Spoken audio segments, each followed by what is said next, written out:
Namo tassa bhagavato arahato samma sambuddhassa.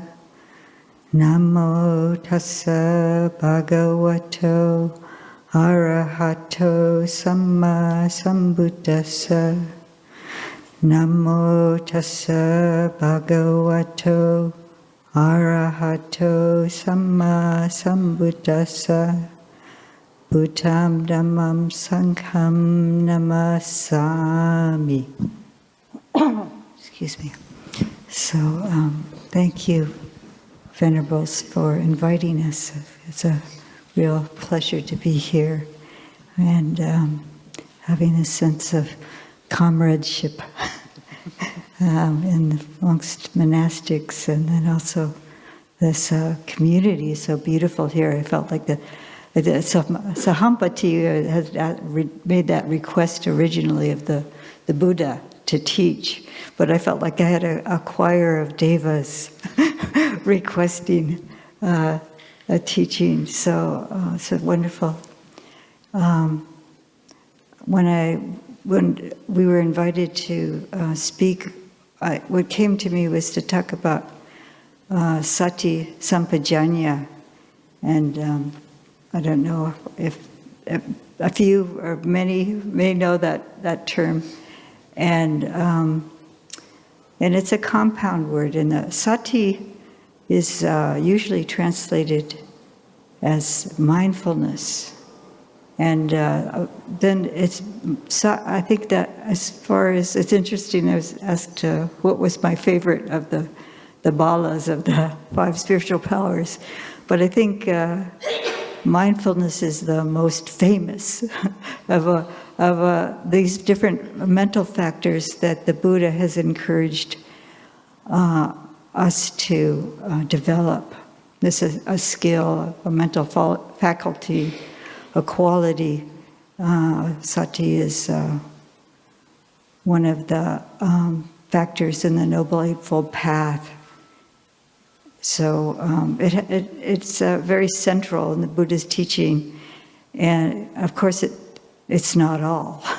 It's one of the factors, and it has supportive elements, and this is where the sampajanya comes in, and that's translated quite a number of ways. But let me talk about sati first.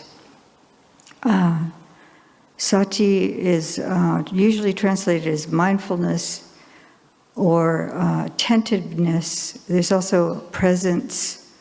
In the time of the Buddha, it was also understood as recollection, recollectedness.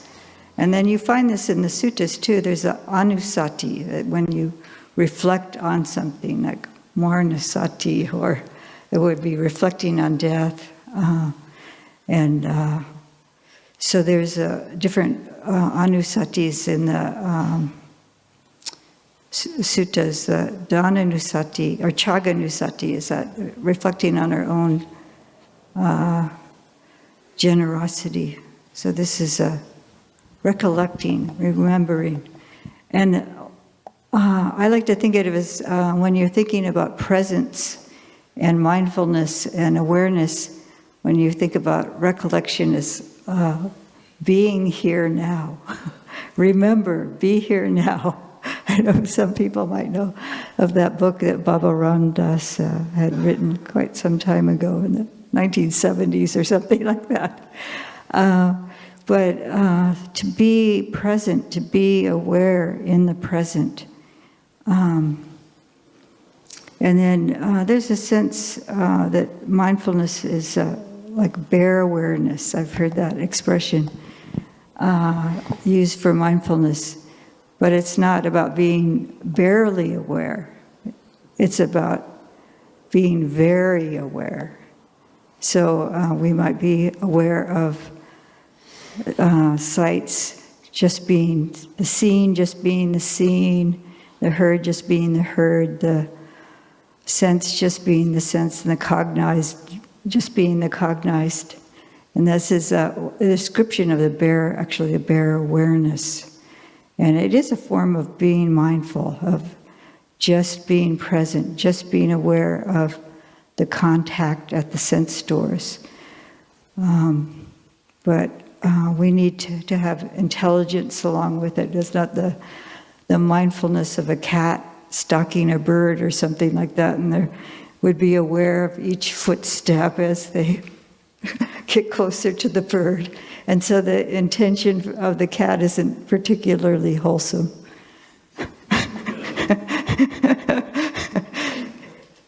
So for us, or a thief, thief would be very carefully moving in the dark and breaking into somebody's home as quietly and mindfully as possible. And that again is not a wholesome activity. So we bring in intelligence. So the sampajanya is I think it's more like with or fully. And there's a verb pajanati, which is knowing. So we know what we're doing.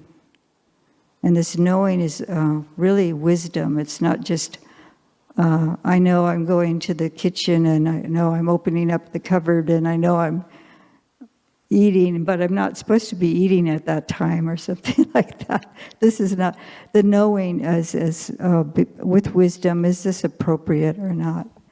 So the sampajanya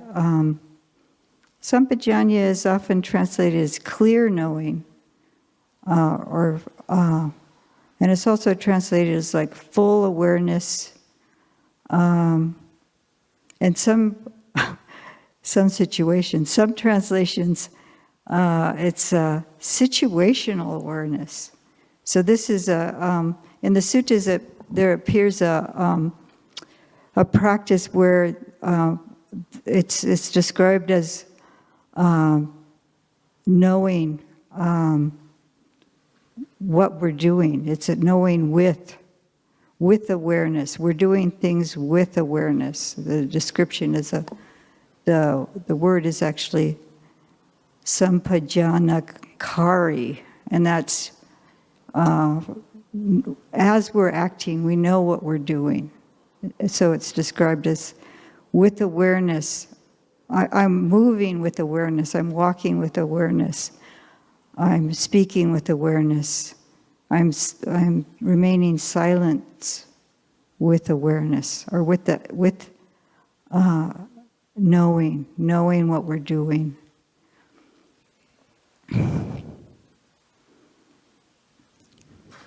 So I wanted to talk a little bit about, there's 4 sampajanyas, and this is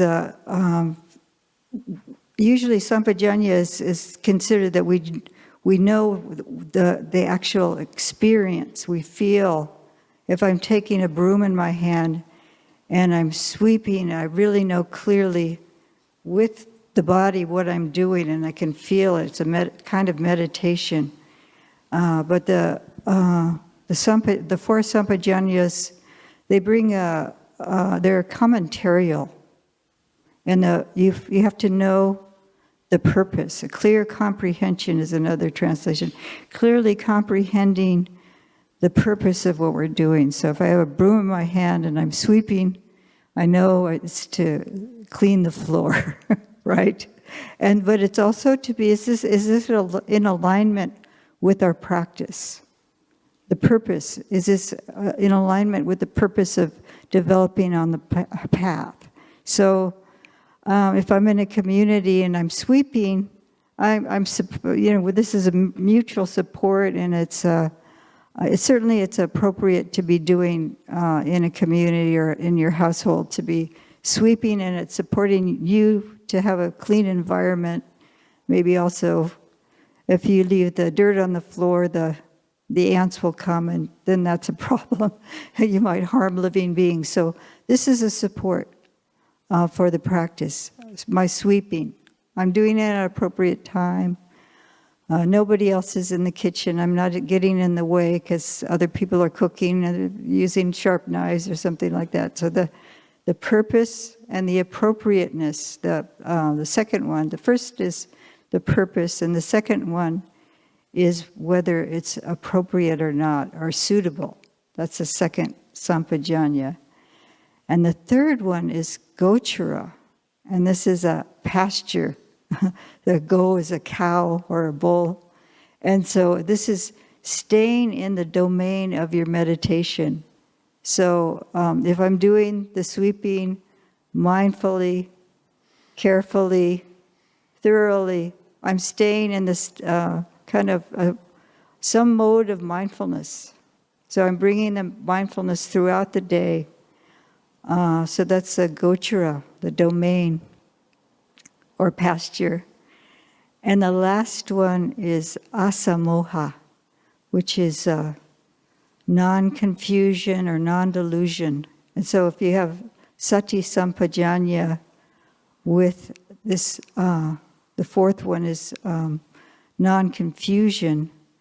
This is non-confusion about the three characteristics, the nature of reality. So throughout the day, I might be aware of impermanence, or I might be aware of a desire that comes up and it's causing dukkha. This is a second characteristic. And then the last one is non-self. So seeing even the non-self in my sweeping.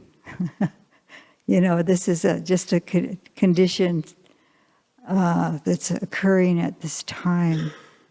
So this is where the wisdom comes in. It's all these practices in mindfulness and clear comprehension is supposed to help us understand reality. It's a support for that. So when the mind is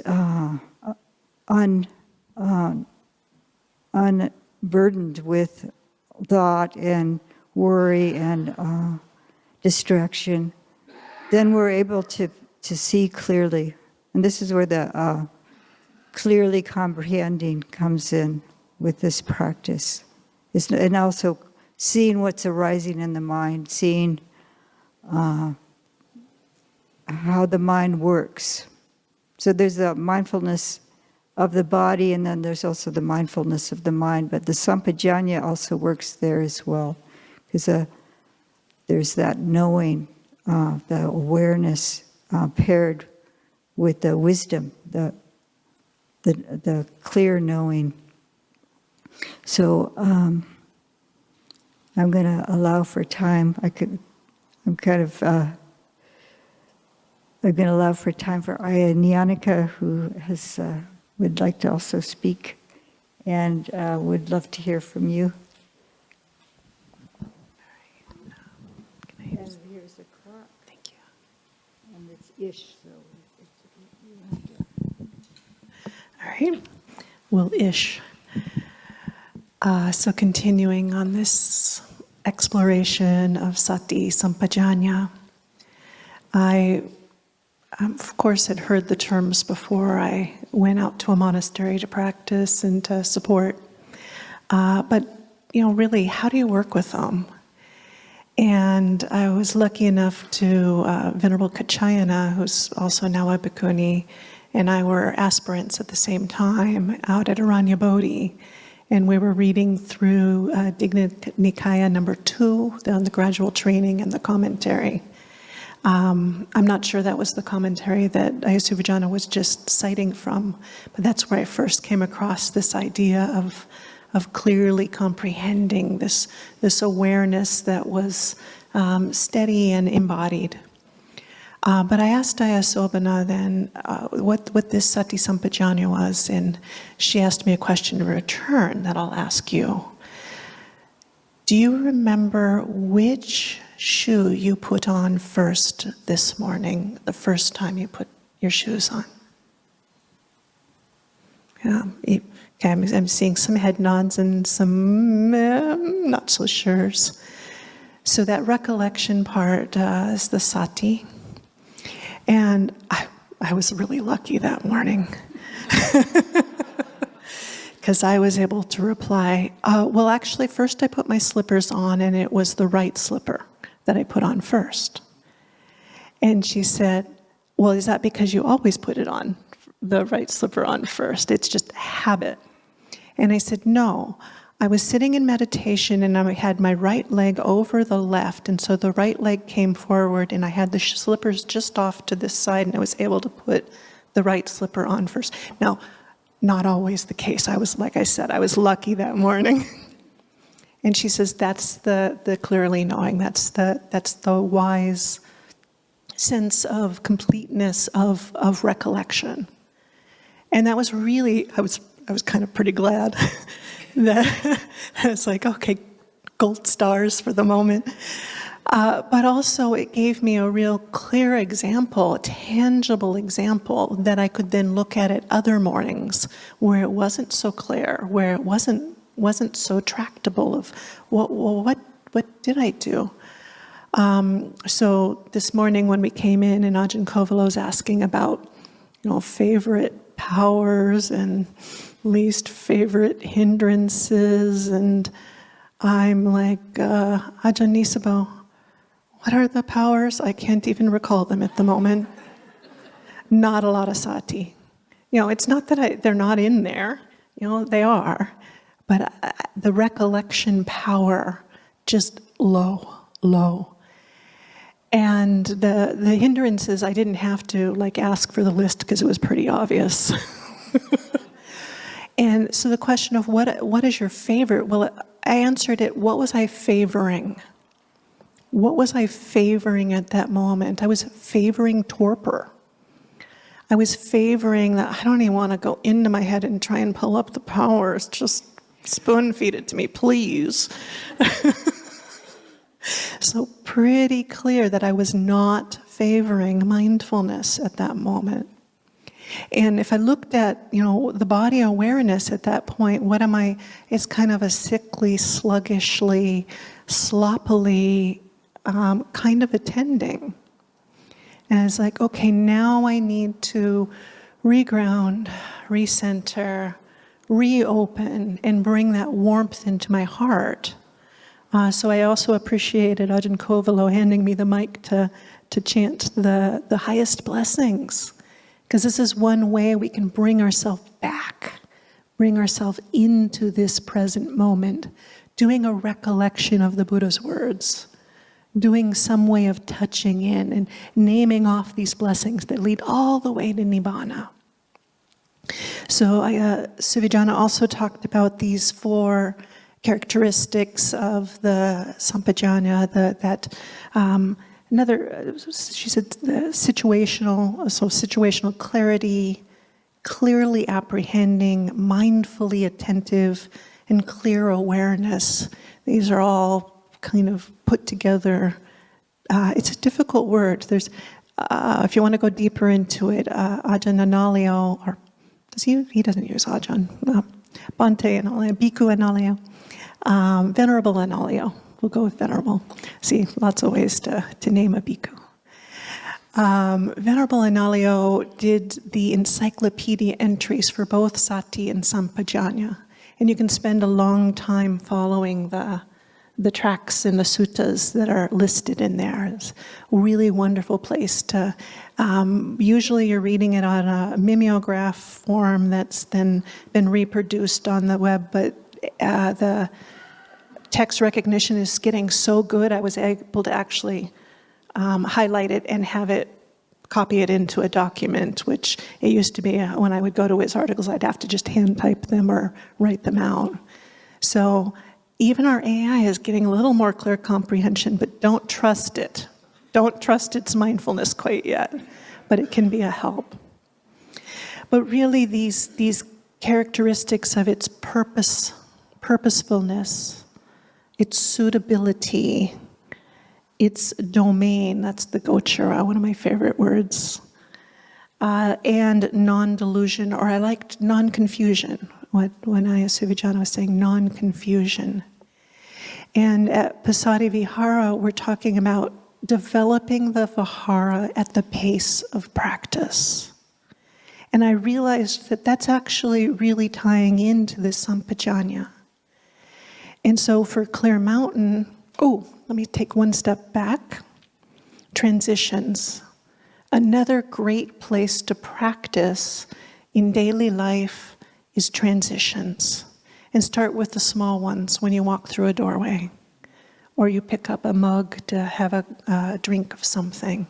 You know, these little transitions when you take up the car keys, when you get onto the bus. You know, find those transitions and notice your body, your mind, your heart, the movements, that clear awareness. Did I step onto the bus with the left foot or the right foot?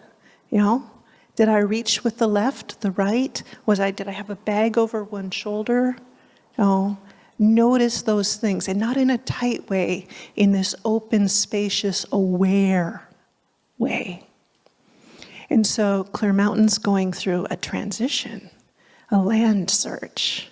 You know, this finding a place to have a gochara, a domain for practice. And the process itself can be imbued with these qualities, this purposefulness, the purpose of the path. You know, when Ajahn Nisabo was mentioning getting support so you don't have these pale, wasted away, you know, bhikkhus, it's like, well, what's the purpose? Is it to wear out your bhikkhus? You know, probably not. So the purpose is to create a vibrant, growing, rich place for the Dhamma. Notice this in the purpose and path of your own life as well. And then the suitability, as you explore the properties, as you explore the shape of the community, you know, what is the alignment? And is it, what in the commentary it says it's also graceful. You know, that the alignment is, how are you manifesting? Is there grace? Is there showing up? Is there, you know, this clarity that moves beautifully? So build beautifully.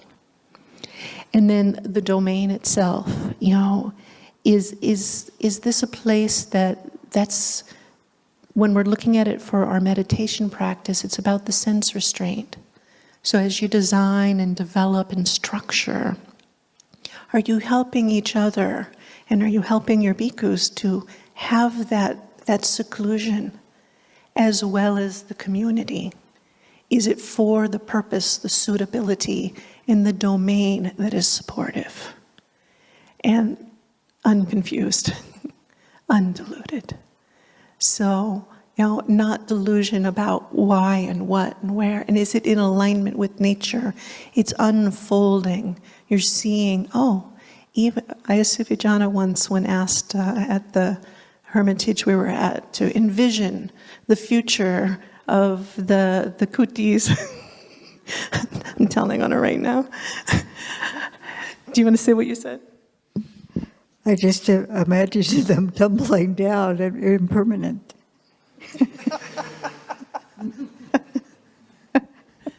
Long range, isn't that true? You know, so the perspective we put on it, when Ajahn Brahma's monastery, the fire was sweeping through, it was almost definitely lost. You know, he said, you know, well, building it was appropriate. What would you do if it all burnt down? We'd rebuild it. You know, it was just a simple, this is the nature of things. Things arise and they fall away. You know, are you getting tied up in this sense of my monastery? And my monastery is going to look like this? Or is there a sense of non-self in it? The sense of conditionality, of going with the flow of nature. So we can do this in our own lives too, and as we build as community.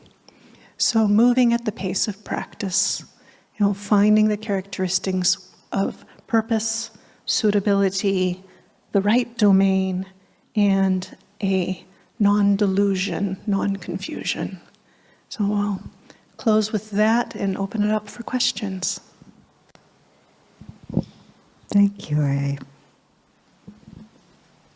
Handamayam Dhammakataya Sadhu Karam Dadamase Sadhu, Sadhu, Sadhu Anumodami.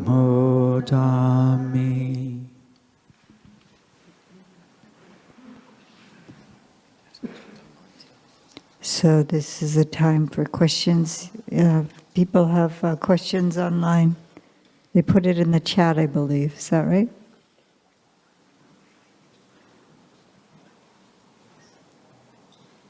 Can we get one more mic for the monastics? We have two up here. Are we doing tag team? Is that? Yeah. Okay.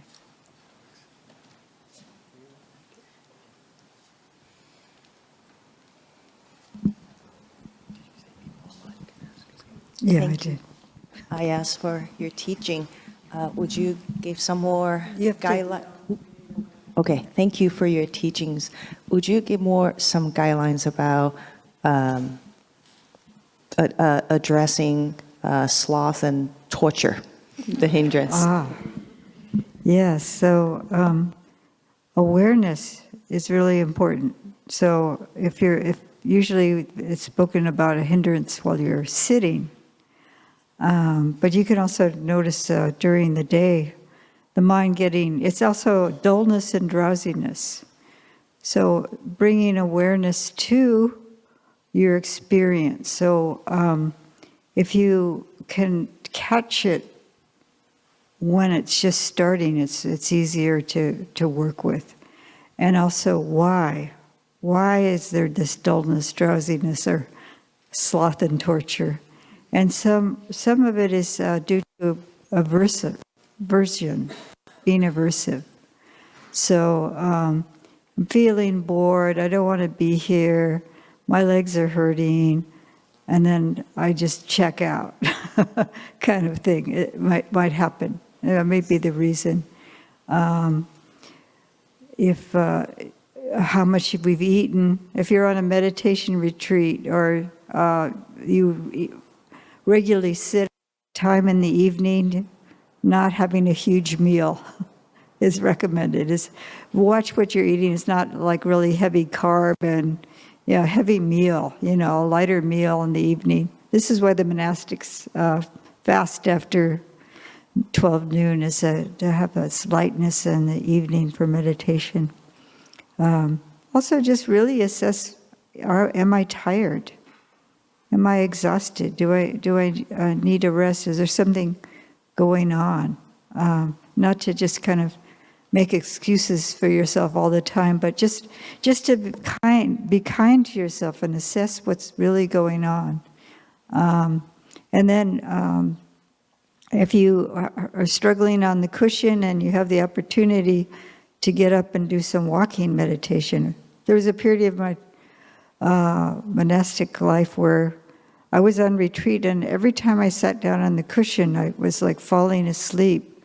So I ended up doing hours of walking meditation for a long period of time until if it was a health issue actually that was going on. So I was able to work with it. I still, not that I'm entirely free of it, but yeah.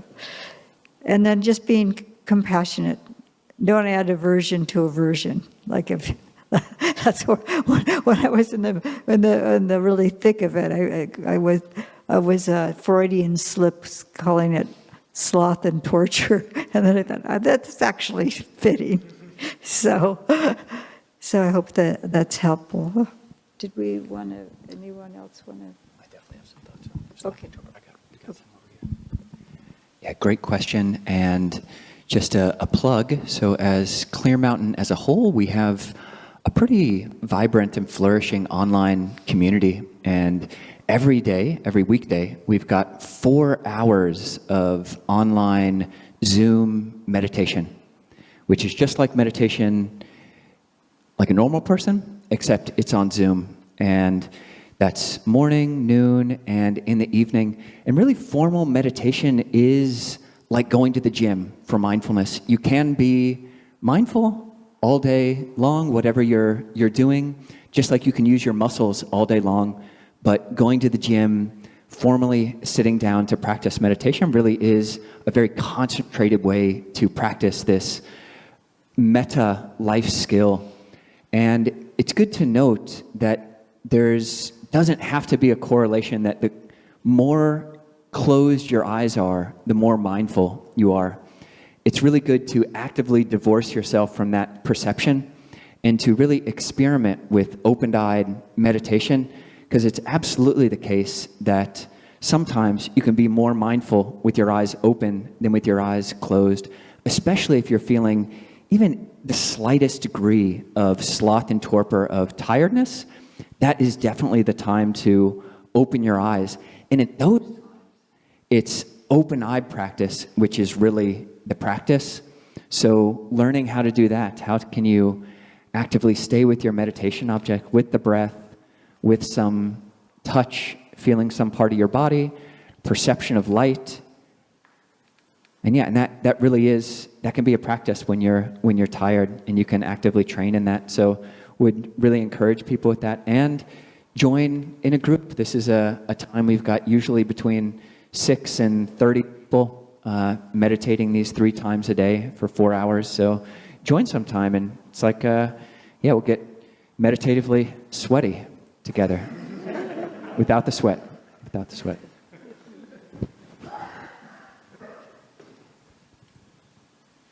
When you talked about the kutis being impermanent, I thought about our coming site plans and just describe the site plan, just impermanent, and seeing how that goes. Another really interesting thing is with mindfulness, the suitability is really important in that it can be difficult to know where to put your intention and attention in daily life. And I think it's really good in terms of the non-confusion to establish a very clear tiered practice.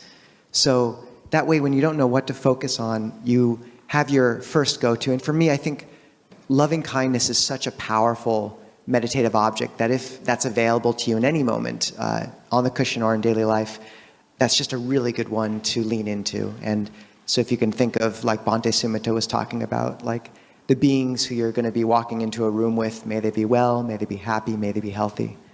And you can get that glow going. I don't know if there's a more beautiful meditative object you could touch. But in the many moments where that's not available, then saying, okay, that's not working, what's next? And maybe it is just being with the body as it moves, or we're just with the breath. But a really good one is also just noticing that the power of when a hindrance is really present, like sloth and drowsiness or anger, just the mindful act of what is Chittanupassana, like mindfulness of mind states, just saying, okay, anger, anger, anger, and this hurts. And like, sometimes that's all you have, but it's actually really powerful to keep that poise. So I think it's worth even just writing it down, like what's the tiering of your practice that you can try one out. If that doesn't work, then you go to the next one. And that gives a sort of clarity for your mindfulness throughout the day as well.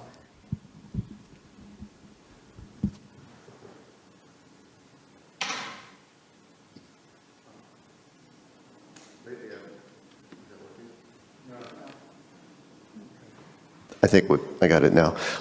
Lately, I've been drawn to one of Lumpur Sumedha's teaching, and if I understand it correctly, he's pointing to awareness of awareness, and also to awareness of the things are like this quality of the present moment, and also listening to your talk and trying to understand how to kind of map those two teachings together if they do. Does that make sense as a question? Okay, thank you. Yes, that it's like this now, that awareness of the quality of this also kind of goes into that last question for any of the hindrances, but particularly for the sloth and torture. When it's the torture part of it, that's where the awareness is getting clouded by gripping, wanting. When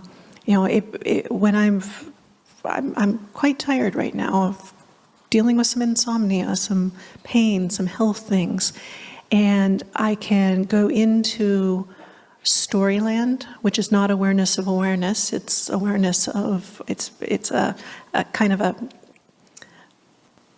just going into fantasies, just making things up. It's not dealing with conditions as they are. It's like this now. When we take that step back and say, oh, all right, the body feels this way. It is tired. There are causes and conditions for it to feel tired. Pain feels like this, not, and I don't want it, and not, I wonder when I can get it to go away, and not, it's just like in this moment, I am aware of pain. And when I turn towards what the awareness feels like, when I did the quick sense of, oh, okay, now I grounded, I centered, I opened, I brought warmth into the heart. That's just the shorthand for a sense of the body. The body is like this. The body is in contact, so I have this sense of supportedness. There's a movement of the breath that gives me a sense of uprightness and dignity. There's that unbounded quality of the heart and the warming of it. And when I turn towards what is it to be aware from that without a motivation of grasping or changing or even understanding. I'm not trying to understand. I'm trying to be in the spaciousness, the brightness of the mind. And I'm not actually even I'm just trying to be in the mind as it is. And when I'm in the mind as it is, I will tend to find that there can be other qualities, the mind obscured with anger, the mind obscured with drowsiness, or, obscured with, but when I get to the purity of the awareness itself, it tends to be bright, it tends to be spacious, it tends to be open, it tends to be that whatever is, it's like this now, whatever I'm meeting, doesn't move it. It's unshakable. It's spacious and unshakable. And so there's just this soft quality of being in that. And when I'm being in that, I have refuge. And so what I feel like Ajahn Sumedho's teaching is helping us to come to refuge, to see the nature of reality, and then the ultimate sense of letting go. It's being with and letting go. And there's a peacefulness that emerges from that. So don't turn it into an intellectual exercise of I'm going to focus on the awareness of awareness by directing my mind from this to that. It's a sense of settling into and being with. Are there others who have practiced with this that would like to speak more? Yeah, there's this can happen when you see the obstructions clearly and they fade away. Ayya Niyyānika was talking about. So first we have to clearly see the obstructions. And there's what's aware of that. And the mind settles if you're doing a practice of anapanasati, an awareness of the breath. And the mind is able to settle on the breath, and it's free from obstructions. And then there's this natural strength. The awareness is gaining strength. For the ordinary person, the awareness is very scattered and distracted, and you're aware of this and this and this, and everybody has awareness, but this kind of unity that arises from staying with something such as the breath. And the stillness becomes stronger, and like Ayya was saying, brighter. There's a brightness to it, but there's just a really strong presence that's unshakable, that's very still, and just very there. And it doesn't you don't even necessarily have to turn the awareness to the awareness. The awareness is just emerging. It's kind of like the clouds clearing, and suddenly you see it's been raining and windy, and the sky is immaculately clear. So it makes its more like it makes its presence known. I think maybe that's what Ayya was talking about. But so yeah, it's not like a I am going to like she would say. We must turn our attention now to the awareness or something. I don't know. So, but yeah, so it's something that emerges and makes itself known. Is I think a good way of describing it. That was a beautiful description, and I might just add on, like Ayyā Niyyānika was saying, or Ayya Suvijjānā, this kind of mental acrobatics of like, okay, I need to become aware of the awareness. It can get quite confusing and convoluted and intellectual. And I think that's one of the powers when we ask Bhante Gunaratana, he's 98 now, is that it? About 99, 98, he's been in robes since about 11 years old as well as Bhante Sumita, just astounding man. What was the teaching that had stuck with him the most through his life? And he said, the teaching on impermanence, anicca, changeability. And the Buddha said, the perception of impermanence illuminates the coming of the Noble Eightfold Path like dawn precedes the rising sun. And I think it's such a powerful practice because instead of having to kind of reify awareness in itself, the perception of impermanence lets the heart and mind disentangle itself from the conditioned realm naturally, and then it gathers in itself in a brightness and sobriety and equanimity and equipoise.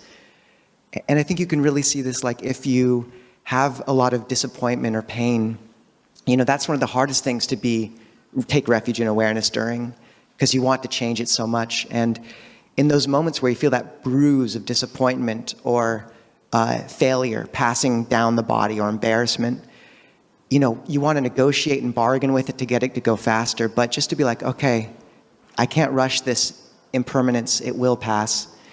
And in that moment, there's a sense of it's not joyful, it's still painful, but you're hovering 1 inch off the ground. That's what Longpo Sucitto calls mindfulness, hovering 1 inch off the ground. Or when things are great and you kind of get drunk on it, just being like, this will change too. And there's just a sobriety. And it's like, it's a much less romantic way of articulating, like, this nucleus of bright awareness, but it's so powerful and sustaining, just impermanent. And when Longpo Cha was asked about practices he would recommend, he would say, just always keep this word like me ne in your mind, which means not sure in Thai. Like, not sure, I'm right, not sure. And that's sort of impermanence embodied. So I'd say that's one way to really practically gather the heart and mind into its own kind of refuge as well.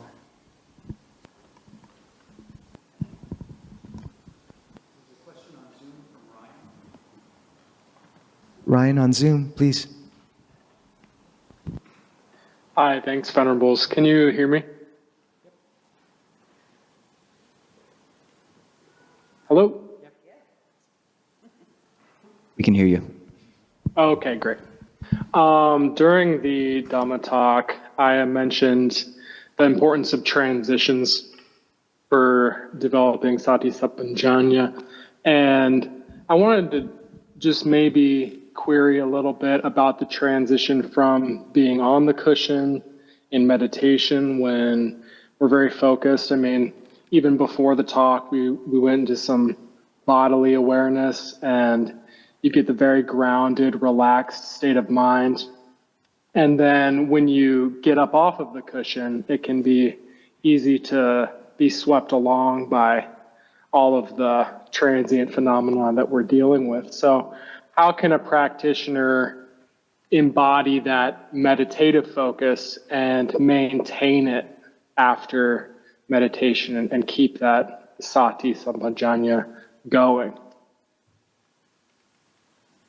I'll say something. That's it to you. Yeah, just trying to maintain the bodily awareness helps a lot when you're getting up and really feeling that movement of getting up. And you may choose some one sense base, and the sense of touch is really good. You can feel like your feet on the floor as you're walking. You can feel your hand on the doorknob. And then just bodily awareness throughout the day. Somebody's speaking to you, and maybe you feel happy, so you can bring the awareness to that sensation of happiness or displeasure, whatever you're experiencing within the body.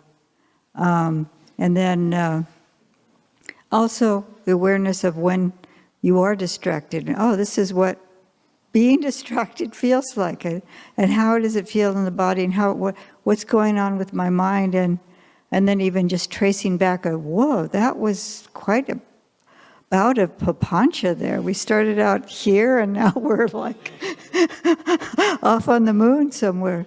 So so just bringing the awareness to everything, the body and the mind. Yes, definitely all of that. And I guess a question for you is, when you get off the cushion, do you stop breathing? No, that's There that you comes go. naturally. Right? So keeping some attention on that. If you've been doing metta practice, then keeping some sense of maybe it's at the heart center, or maybe knowing that you're walking into the world with kindly eyes. If you've been doing elements practice, then as you're getting up, you've got the wind element of the movement. And so pretty much most of the meditation subjects that we have, other than like the kasinas, you can typically take that directly from the posture of seated or walking or lying down meditation or standing meditation and out into the movement of your day. Just keeping part of the attention with that subject of meditation. I definitely recommend some retreat times so that you can put this into practice in less chaotic situations. Carve out some time in your home to practice it, where if you're with family, you can't quite tell the animals the same story, your pets, but you can use them as part of your transition process, your awareness there. So start with whatever it is that I've been doing on the cushion. Does it still exist when I get off the cushion? Well, maybe I could keep part of my attention with that. And the same thing, notice when you go to the cushion what you carried with you to the cushion. And that will help you with the sense of transitioning into meditation. And you might start saying, hey, I'd really like to have a sweet meditation today, so maybe I could start some of that mindfulness stuff. Well, I'm, walking into the building where I'm going to sit, or while I'm getting my cup of coffee at the cafe before coming to Clear Mountain, or whatever it is. Backing it up a little bit, start your mindfulness earlier. And you'll find that the transition to the cushion is easier. And then when you get off the cushion, most of the meditation objects don't go away. Thank you, that's great. I'll just add a little bit, because this is so important, to debox your Buddhism or debox your practice from just being a little, 15-minute chunk of a day. Buddhist lens, or the whole scope of a dharmic life, is all day. It's every waking moment. One doesn't stop making karma, or only make karma, only do what's significant and exercise intention while you're on the cushion. It's all day. So figuring out a way to take that energy, that strength that you've been cultivating on the cushion into the rest of your day. And here I'll just make a plug for mantra practice. So having a mantra does not make you a gullible religious lunatic. It just doesn't. It's just a smart technology using the capacity to think, to say a word internally. And you don't have to take one of our, Buddhist words. We do have a lot of Buddhist mantras in the Thai forest tradition. Buddho is the mantra which Ajahn Mun and Ajahn Chah, Longdam Mahabua, Lumpur Sumedho, Lumpur Pasanno, they've all used this, we've all used this, and it just means awake. It just means aware. So that's one you can use. Guanyin Pusa, that means homage to the embodiment of compassion, or just whatever you want to remember through the course of your day. Because hopefully what you're doing in those 5 minutes or 15 minutes or 45 minutes of meditation is exercising something, and you're having some clarity as you start the day with that actually I do want to be a kind person. And just kindness. Kindness can be your mantra. Just kind, kind, kind. And you can yoga mantra with the breath. Kindness, kindness. Or just whatever it is. This is just a smart way to use your brain and to remember your higher principles. So pick one and experiment with it. And if somebody else, if it moves from your brain down to your lips and your significant other or your friend sees you going like, and they accuse you of being a religious lunatic, then, accuse them of being a non-religious lunatic who's just totally just following whatever mood and thought just comes up to their mind. You're just being more intentional with your brain. So, yeah, find something that works for you and take it off the cushion. There's something that came to my mind was, may I be contented and easily satisfied. And also, Ajahn Brahm says, none of my business, not my problem. And when I start thinking about other people's business and problems, I want to fix it. But may I be contented and easily satisfied. It comes from the Metta Sutta, Karaniya Metta Sutta. So we can take little phrases like that that's meaningful for you. So thank you. That's great to bring that up. And all you religious lunatics, I salute you. On that note, actually, that's perfect, Ayya, because what I was curious about is Ajahn Kovilo brings up such an important practice here, and I'm curious for all the religious and non-religious lunatics out there, would people be willing just to share any mantras, whether they be single words or small phrases that they found meaningful before in their life? And if you just raise your hand and we can repeat it. And Ajahn, you're the mantra man, so. Mine's pretty long these days. Buddhang saranang gacchami, dhammang saranang gacchami, sanghang saranang gacchami, with the breath. Suze, please. Mine is, may I trust in the natural unfolding of life, and may I receive that unfolding with wisdom and understanding. May I trust in the natural unfolding of life, and may I receive that with compassion and wisdom. Beautiful. Wow. Yeah, please. All conditions are impermanent. Thanks, India. Yeah, Mary.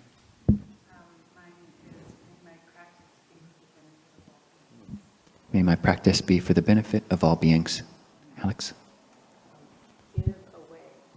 Give away. Sadhu. Soleil. Blessing, blessing, blessing. Sadhu. Ananda. Gentle. Please. Just give up. Held correctly, a really good mantra. I like that. Please, in the back. Behind Peter, who's very tall. Yeah, you. Oh, it's Hayden, please. Things are like this. This, very long for Sumedho. Peace. Might be lie, no problem. It's okay, no worries.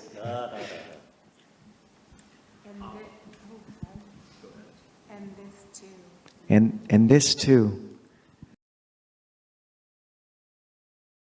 Behind Peter, who's very tall. Yeah, you. Oh, it's Hayden, please. Things are like this. This, very long for Sumedho. Peace. Might be lie. No problem. It's okay. No worries.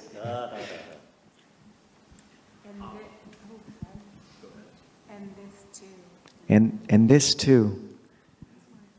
Be here now. Be here now. Trenton. Amitofu. Amitabha. Chia? Oh, please.